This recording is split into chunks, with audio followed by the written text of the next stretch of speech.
आज मैं आपको एक ऐसी कथा सुनाने जा रही हूँ जो सिर्फ एक व्रत की महिमा नहीं बताती, बल्कि प्रेम, तपस्या और विश्वास की शक्ति को भी उजागर करती है। ये कहानी है कामदा एकादशी की। बहुत समय पहले की बात है। रत्नपुर नाम का एक राज्य था जहाँ गंधर्व, किन्नर और अप्सराएं रहा करती थी। उस राज्य का राजा था पुंडरीक। राज्य धन, रत्नों और कला से भरपूर था। वहीं एक गंधर्व था ललित और उसकी पत्नी ललिता। दोनों एक दूसरे से इतना प्रेम करते थे कि क्या कहें। वो एक पल भी एक दूसरे से अलग रहना नहीं चाहते थे। उनका जीवन सुख संपन्न था, लेकिन शायद नियति को कुछ और ही मंजूर था। एक दिन राजा की सभा में नृत्य और गायन का आयोजन हुआ। ललित भी वहां मौजूद था, लेकिन आज ललिता उसकी पत्नी वहां नहीं थी। बस यही बात उसके मन को विचलित कर गई। उसका स्वर बिगड़ गया, लय टूट गई और यही बात सभा में बैठे एक ईर्ष्यालु नाग करकोटक ने राजा को बता दी।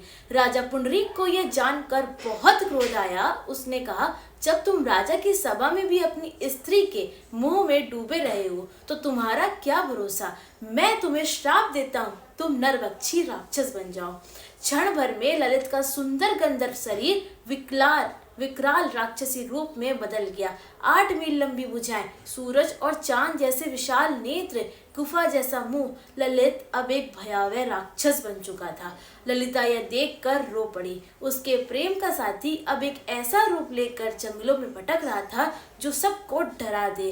पर वो प्रेम सच्चा था। वो ललित के साथ साथ हर कष्ट सहती रही, उसका साथ नहीं छोड़ा। एक दिन चलते चलते वे विघ्न पर्वत पहुंचे, जहाँ ऋषि श्रृंगी का आश्रम था। ललिता ने ऋषि के चरणों में गिरकर अपनी व्यथा कह सुनाई। ऋषि श्रृंगी ने करुणा से कहा, देवी, कुछ ही दिनों में चैत्र शुक्ल पक्ष की कामदा एकादशी आने वाली है। तुम उसका व्रत करो और व्रत का पुण्य अपने पति को समर्पित कर दो। ये एकादशी इच्छा पूर्ति करने वाली है और बड़े बड़े पापों का नाश करती है। ललिता ने पूरे श्रद्धा से व्रत किया, बिना किसी संकोच, बिना थके। द्वादशी के दिन उसने भगवान वासुदेव के सामने प्रार्थना की, हे प्रभु, मैंने ये व्रत अपने पति की मुक्ति के लिए किया है। कृपया करके उन्हें श्राप से मुक्त करें। और तभी जैसे चमत्कार हो गया, वो विकराल राक्षस ललित दोबारा से सुंदर गंधर्व बन गया। उस क्षण ललिता की आंखों में आंसू थे, लेकिन वो पीड़ा के नहीं, आनंद और प्रेम के।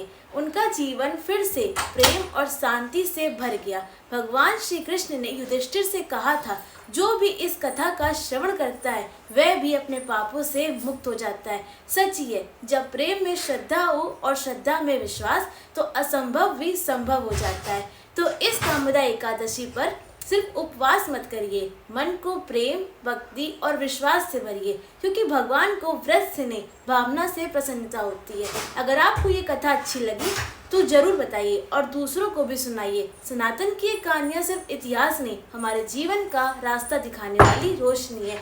तो इस कथा को सुनने के बाद हमारे चैनल को सब्सक्राइब और फॉलो जरूर कर लीजिएगा। हरे कृष्णा।